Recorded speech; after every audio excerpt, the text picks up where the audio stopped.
नमस्कार, मैं हूं सुमित झा। आप देख रहे हैं बड़ी बहस। बीजेपी के हाथ में देश की सत्ता है, लेकिन बीजेपी के भीतर लगाम ढीली पड़ती दिखाई दे रही है।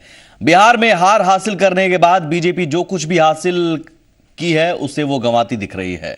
अनुशासनहीनता पर कार्रवाई करना पार्टी का मौलिक अधिकार है, लेकिन जिस वक्त बीजेपी कलह से जूझ रही है, क्या वो वक्त उसके खिलाफ जाता दिख रहा है? यह सवाल पार्टी के सामने खड़ा है और मुश्किल ये कि इसका जवाब पार्टी को खुद अपने बागियों की जुबान से सुनना पड़ रहा है। इसलिए आज बड़ी बहस के दायरे में है बीजेपी और उसकी अंदरूनी सियासत।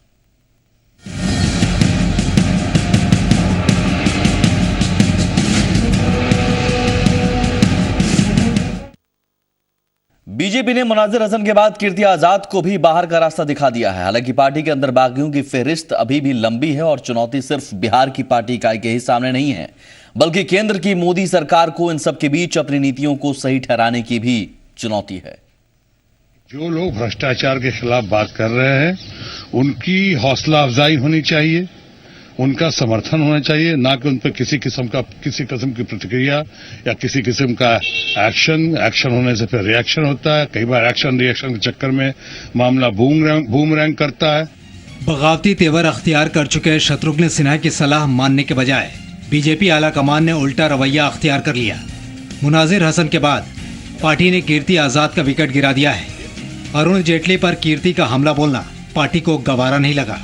आज मुझे खुशी है कि केंद्रीय नेतृत्व ने और श्री कीर्ति आजाद को निलंबित किया है। जिन लोगों ने चुनाव के दौरान बयान दिए हैं, जो लोग चुनाव के दौरान भी विरोधियों से मिलते रहे खुलेआम, तो सारी चीजें केंद्रीय पार्टी के संज्ञान में है और मुझे पूरा विश्वास है कि केंद्रीय पार्टी वैसे लोगों पर उचित समय पर कार्रवाई करेगी।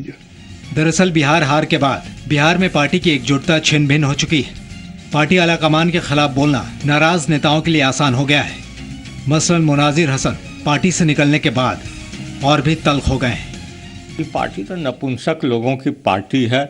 आइए कोढ़िया डराए थूक से एक कहावत सुनते होंगे, यानी कोढ़ी डराए थूक से, तो वही हमको डरा रहे हैं। अरे रखो अपनी पार्टी अपने पास। तुम 6 साल कह रहे हो, हम बोलते हैं हम जिंदगी भर तुम्हारे तरफ ताकने वाले नहीं हैं। जाओ अपने पास रखो पार्टी को। हम तो धोखे में हम तो झांसे में आ गए थे। भोला सिंह तो पहले ही पार्टी को बिहार हार के लिए आईना दिखा चुके हैं और अब इस एक फूल के इर्द गिर्द कांटे ही कांटे बिछे दिख रहे हैं। रुपेंद्र श्रीवास्तव के साथ ब्यूरो रिपोर्ट, जी मीडिया, पटना। और पार्टी से निलंबित किए जाने के बाद कीर्ति आजाद ने कड़ी प्रतिक्रिया दी है। उन्होंने कहा है कि वे इस मसले को पिछले 9 सालों से उठा रहे हैं, लेकिन पार्टी ने उनकी नहीं सुनी और आज जो हालात हैं उसके लिए पार्टी ही जिम्मेदार है। कीर्ति आजाद ने कहा कि उन्होंने किसी का नाम नहीं लिया, बस इतना कहा था कि जब डीडीसीए का घोटाला हुआ तो जेटली उसके प्रेसिडेंट थे। मैं यही पूछ रहा हूँ, एंटी पार्टी कौन सी चीज को न लेके जाए? जो भी मैं तो 9 साल से कह रहा था, अगर इसके लिए जिम्मेवार कोई है तो वो पार्टी खुद है। मैं 9 साल से उनको बोल रहा था, उन्होंने मेरी बात को नहीं सुना। और आज जो परिस्थिति बनी है उसका कारण यही है। मैंने तो पार्टी के खिलाफ कुछ नहीं कहा। मैंने तो कहा कि मैं प्रधानमंत्री जी का समर्थन करता हूं, क्योंकि वो कहते हैं ना खाऊंगा ना खाने दूंगा। मैंने तो ये बात कही कि इतने सालों से हो रही थी। मैंने किसी का नाम तो नहीं लिया कि सस्पेंड हो गए या किसी को आप निकालो या अरुण जेटली चोर हैं। मैंने तो नहीं कहा था। मैंने कहा कि उनके समय रहते हुए हुई थी और इतनी ज्यादा वायलेशन है कि आज जो आदमी लड़ता रहे 10 साल तक, जिसको पॉलिटिकली लोग प्रताड़ित करते रहे, जो सच्चाई की बात करे वो बाहर हो जाए और उसको एंटी पार्टी कहा जाए। हमारे साथ बड़ी बहस में पैनल में जो मेहमान मौजूद हैं, आपका उनसे परिचय करवाते हैं। सबसे पहले प्रेम रंजन पटेल साहब हमारे साथ हैं, बीजेपी के विधायक। गजानन शाही साहब हमारे साथ हैं, जेडीयू के नेता। और मुनाजिर हसन साहब हैं, पूर्व सांसद हैं और इन्हें भी निलंबित किया गया है। मुनाजिर साहब, सबसे पहला सवाल मेरा आपसे होगा। आपने बयान दिया और ये कहा कि कीर्ति आजाद या फिर शत्रुघ्न सिन्हा, आरके सिंह, ये तमाम ऐसे नाम आपने गिनाए, वो बोलते रहे, उनके खिलाफ कार्रवाई नहीं हुई और आपके खिलाफ कार्रवाई हो गई, आपको शहीद करार दिया गया। लेकिन अब तो कीर्ति आजाद भी आपके कतार में खड़े हो गए हैं, आपके साथ खड़े हैं, उन्हें भी निलंबित कर दिया गया है। कीर्ति आजाद जी को शहीद नहीं किया गया, उनको पूरी तरह से आजाद नहीं किया गया है। उनको सस्पेंड किया गया और मुझको निष्कासन बाहर का दरवाज़ा दिखाया गया है। वैसे हम बीजेपी में रहना भी नहीं चाहते थे। इन्होंने 6 साल के लिए निलंबित किया। हम जिंदगी भर के लिए इन पार्टी से, ऐसे सांप्रदायिक पार्टी से, ऐसे फासिस्ट पार्टी से मैं रहना भी नहीं चाहता था। 1.5 साल के अंदर जो मैंने झेलने का काम किया है, हम आने वाले दिन में किसी भी अक़लियत के लोगों को, दलित के लोगों को, पिछड़े के लोगों को मशवरा देंगे कि सुसाइड कर लो, बिस्तल्ले से छलांग लगा दो, लेकिन बीजेपी पार्टी ज्वाइन मत करना। सर कुछ दिन पहले की तस्वीर हम चाहेंगे अपने सहयोगियों से कि वो तस्वीर दिखाएं भी। सुशील मोदी जी आपको गले में माला पहना रहे थे, उस वक्त आपको नहीं लगा कि आप सुसाइड कर रहे हैं? हाँ, माला पहना रहे थे, हाँ नहीं सुसाइड कर रहे हैं ना। उस वक्त इन लोगों ने सेकुलरिज्म की बात की, उन लोगों ने विकास की बात की कि विकास के रास्ते पर चलेगा, और नरेंद्र मोदी ने कहा था कि इस देश के मुसलमानों को एक हाथ में लैपटॉप रखना चाहिए और दूसरे हाथ में जाकर के दूसरे हाथ में कुरान रखना चाहिए। तो मुझको लगा कि ये बीजेपी बड़ी प्रगतिशील पार्टी हो गई है, और इसी झांसे में आया। मैं तो झांसे में आकर के बीजेपी के चक्कर में फंस गया। मुझको क्या मालूम था कि ये लोग कचली छोड़ेंगे, जिस तरह से सांप कचली छोड़ता है, इस तरह से इन लोगों ने कचली छोड़ने का काम किया। और जो पिछला विधानसभा का चुनाव हुआ, उस चुनाव के अंदर जिस ढंग से बीजेपी ने सांप्रदायिकता का नंगा नाच किया है, वो अपनी नज़ीर आप है, और इसका खमियाजा भी उसको भुगतना पड़ा। बीजेपी को इसका खमियाजा भुगतना पड़ा, और बिहार की जनता ने जो मैंडेट दिया वो खुल्लम खुल्ला बीजेपी के खिलाफ था, और बिहार की जनता ने। मुनाजिर साहब, तो फिर कीर्ति जहां आजाद के खिलाफ कार्रवाई को भी आप ये मानते हैं कि सांप्रदायिकता है? ये सांप्रदायिकता एक बड़ी वजह है? नहीं, कीर्ति झा आजाद ने सच उठाने का काम किया। वो तो शहीद हो गए बेचारे। कीर्ति झा आजाद भ्रष्टाचार के नाम पर अरुण जेटली से इस्तीफा लेना चाहिए था, लेकिन निलंबित किया जा रहा है कीर्ति झा आजाद जी को, और अरुण जेटली जी को कोशिश की जा रही है। कम से कम अरुण जेटली जी को जब तक जांच हो रहा। चलिए ठीक है प्रेमरंजन जी, मैं ले लिया जा।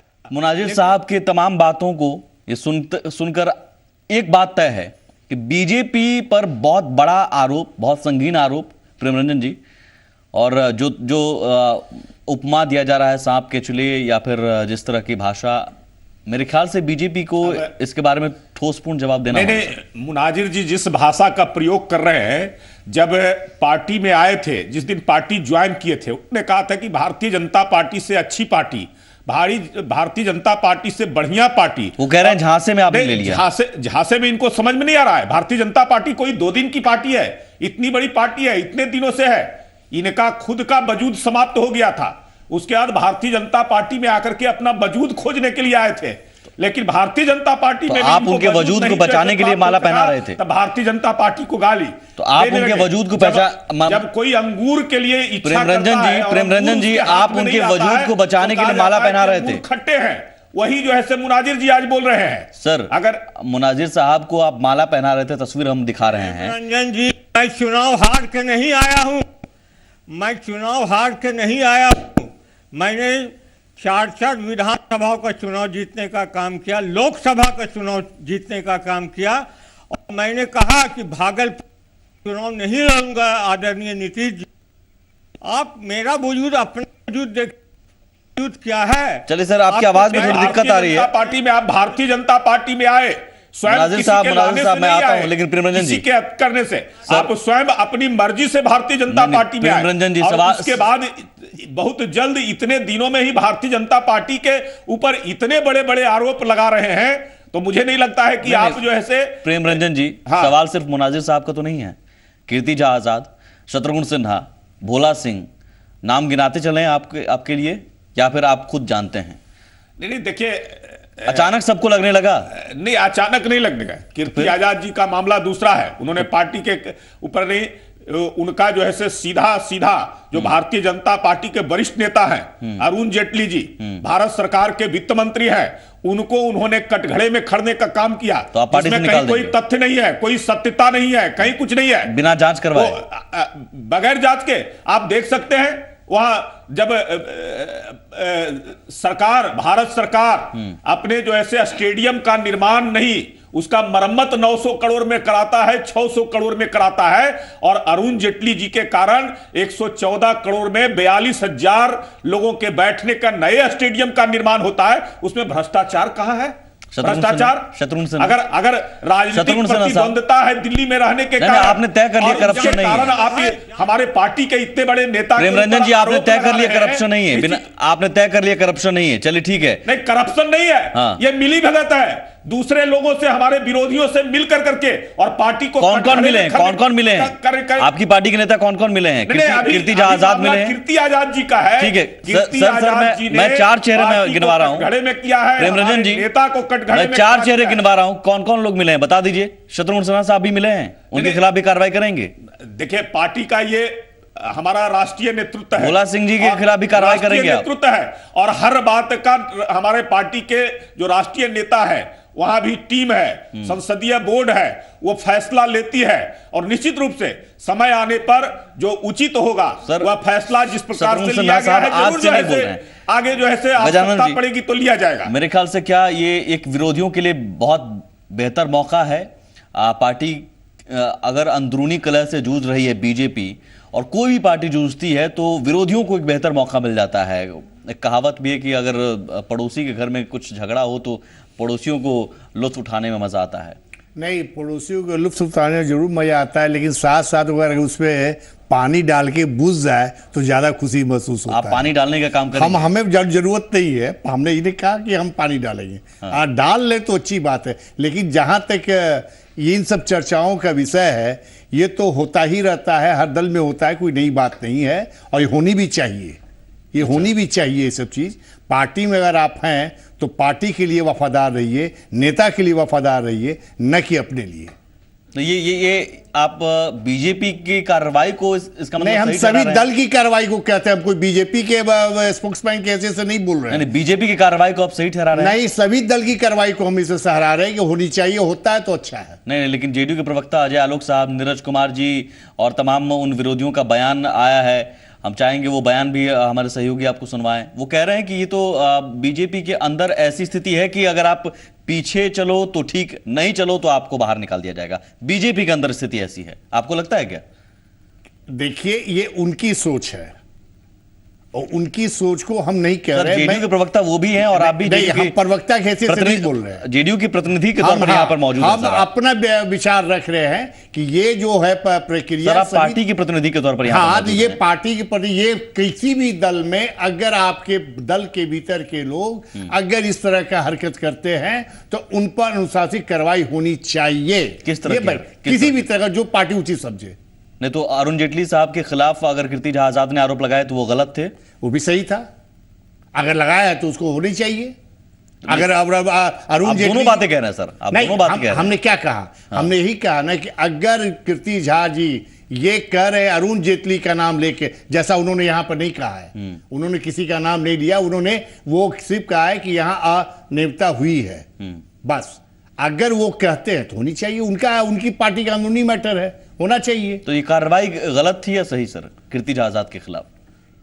हमने क्या कहा आपसे? सर आप खुलकर नहीं बोल रहे। नहीं, देखिए, खुल के बोलने की बात आप चाह रहे हैं, तो हमने आपसे कहा ना, ये सभी दल में ऐसी होनी चाहिए। ऐसे सर मामले अलग अलग हैं, कोई मामला अलग नहीं है। शत्रुघ्न सिन्हा साहब भी बगावती तेवर अपना रहे हैं, नहीं, तो कोई मामला साहब के खिलाफ भी कार्रवाई होनी चाहिए, आप ये मान रहे हैं? ये दल, हर दल का ये स्थिति है। आपके बड़े नेता कह रहे हैं, नीतीश जी कह रहे हैं कि पार्टी में दरअसल एक वन मैन आर्मी हो, वन मैन शो चल रहा है बीजेपी में। आप कह रहे हैं कि ये ठीक है, कार्रवाई सही है। मैं बीजेपी की कार्रवाई की बात नहीं कर रहा हूं, मैं सभी दल की कार्रवाई का मांग कर रहा हूं, वो बात बता रहा हूं। और हमारे नेता माननीय नीतीश कुमार जी जो कह रहे हैं वो तो सही 100% सच कह रहे हैं। वो तो कह रहे हैं सर, बीजेपी के अंदर स्थिति ऐसी है कि वहां इफेक्ट बट नहीं है। बीजेपी के अंदर स्थिति ऐसी है कि एक आदमी के पीछे चलो तो ठीक, नहीं तो बाहर निकाल दिए जाओगे। वो सही कह रहे हैं। तो वो आप कहां उस चीज को मान रहे हैं? आप कह रहे हैं कि नहीं? हम तो मानते हुए आपको कह रहे हैं ना। हाँ। हम तो मानते हुए कह रहे हैं कि ये चीज जो है सो होनी चाहिए हर दल में, कि अगर आप दल में हैं तो अनुशासन से बंधे रहें। नहीं, अनुशासन तो आप मान रहे हैं ये चीज कि अनुशासनहीनता कीर्ति आजाद ने बरती है, अनुशासनहीनता का मामला शत्रुघ्न सिन्हा साहब का बनता है, भोला सिंह जी का बनता है, आप ये मान रहे हैं? ये मानना उनके दल की बात है, मान नहीं कि नहीं मान, लेकिन एज आप जनरल पब्लिक या जनरल व्यू लेंगे आप तो लोग को ये मानने पर मजबूर ना पड़ेगा कि वो जो बोल रहे हैं वो सत्य कह रहे हैं। ठीक है, अजय आलोक साहब का बयान मैं चाहूंगा या नीरज कुमार का, क्योंकि जेडीयू के अंदर खाने भी इस कार्रवाई को लेकर दो तरह की बातें सामने अब आने लगी हैं। मुनाजिर हसन साहब, विरोधियों में भी शायद आपके प्रति कहीं सिंपैथी है, लेकिन कुछ जैसे गजानन साहब कह रहे हैं कि अनुशासनहीनता अगर आप बरतते हैं तो किसी भी पार्टी में अनुशासन बहुत जरूरी है। आपने अनुशासनहीनता बरती है तो आपके खिलाफ कार्रवाई होगी और किसी भी पार्टी में रहे तो कार्रवाई होगी। मैंने मुनाजिर साहब के विषय में नहीं कहा है। देखिए सर, जनरल मैं कह रहा हूं, लेकिन मुनाजिर साहब भी एक मैं इस पार्टी को पहले मन बना लिया था अलविदा कहने का। जानते हैं कि फासिस्टों के साथ हम नहीं रह सकते हैं। हमने समझ लिया 1.5 साल में ये फासिस्टों की पार्टी है। तो और बाकी जिस तरह से जो सबसे पहले मुनाजिर हसन को क्यों निशाना बनाया, भोला सिंह जी थे, राजकुमार सिंह जी थे, हुकुमदेव नारायण यादव जी थे, शत्रुघ्न सिन्हा जी थे। अब बेचारे कीर्ति झा आज़ाद ने सही बात उठाने का काम किया तो उसको गर्दन काट दिया। अरे आप अरुण जेटली से भी तो इस्तीफा ले सकते थे, 1 महीने के लिए, 2 महीने के लिए। प्रेमरंजन जी हैं यहाँ पर जवाब देने के लिए। सर, आपके जांच सवालों आ जाता तब तक आप इस्तीफा ले लेते, क्या दिक्कत था? जवाब दीजिए सर। अरुण जेटली जी के ऊपर कोई आरोप नहीं है किसी प्रकार का, केवल उनको खास जानबूझ कर करके और विरोधियों के साथ मिल कर करके अरुण जेटली जी को या सरकार को कटघरे में खड़े करने की कोशिश की जा रही है। ये पार्टी को जो है से निश्चित रूप से इम्ब्रेस करने की कोशिश की जा रही है, विरोधियों के साथ मिलकर करके साजिश रच कर करके। मैंने पहले भी कहा कि जब भारत सरकार तो इतनी घबराहट क्यों है? मरम्मत कराता है 900 करोड़ में, 700 करोड़ में कराता है, तो उस पर कोई आरोप नहीं लगता है। और आज 114 करोड़ में नए स्टेडियम का निर्माण अरुण जेटली जी के डीडीसीए के अध्यक्ष रहते होता है, और वो भी कोई भारत सरकार का पैसा नहीं है, दिल्ली सरकार का पैसा नहीं है।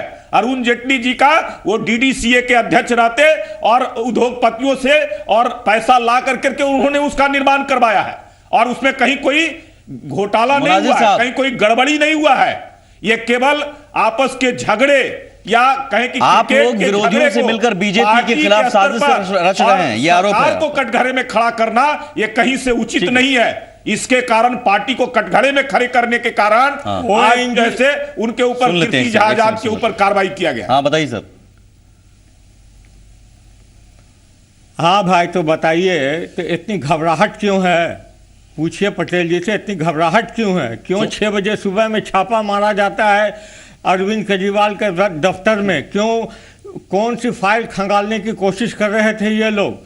और इन लोगों को अगर घबराहट बोलते हैं कि भारत सरकार का पैसा नहीं है, तो ओएनजीसी क्या है?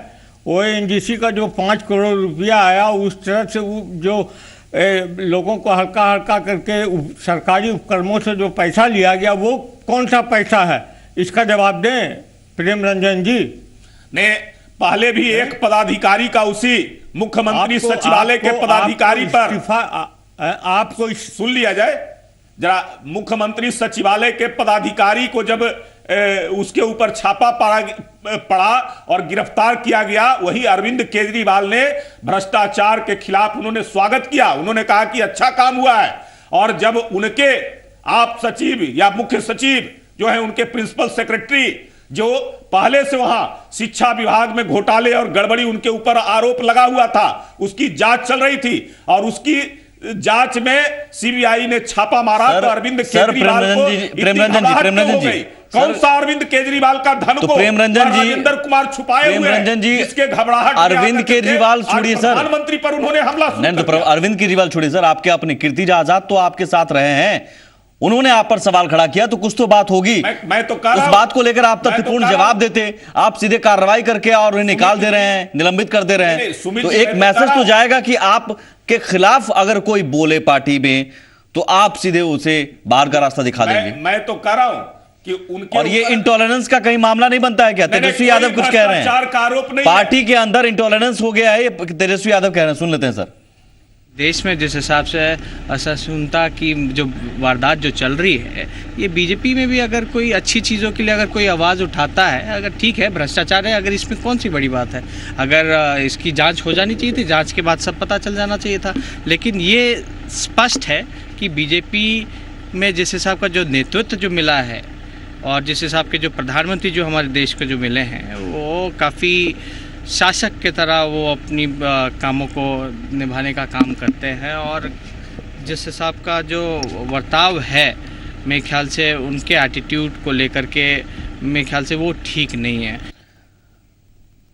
ये बात आप भी मानते हैं मुनाजिर साहब की पार्टी में बीजेपी के अंदर दरअसल वाकई देश में हो ना हो लेकिन असहिष्णुता जैसा माहौल बीजेपी में हो गया है कि अगर आप कुछ बोलेंगे तो बर्दाश्त तो नहीं किया जाएगा?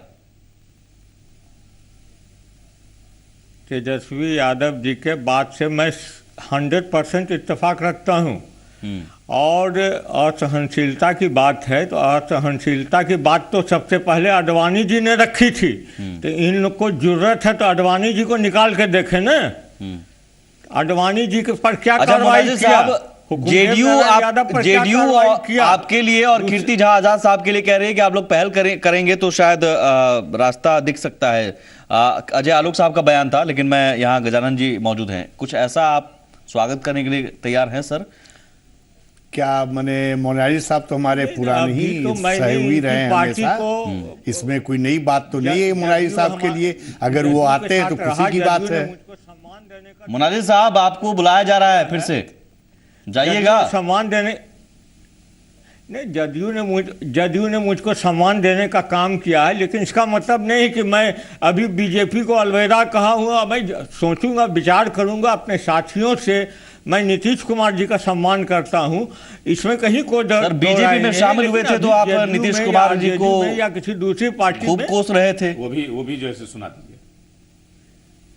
नहीं, मैंने कुछ नहीं कोसा, आप दिखा दीजिए। सर इतनी जल्दी विचार नहीं बदलता है ना। संन्यास ले लूंगा। आपने जेडीयू क्यों छोड़ा था? नहीं, राजनीति से संन्यास ले लूंगा अगर सर आपने जेडीयू क्यों छोड़ा था? का काम किया होगा तो आपने जेडीयू क्यों छोड़ा था? जेडीयू को इसलिए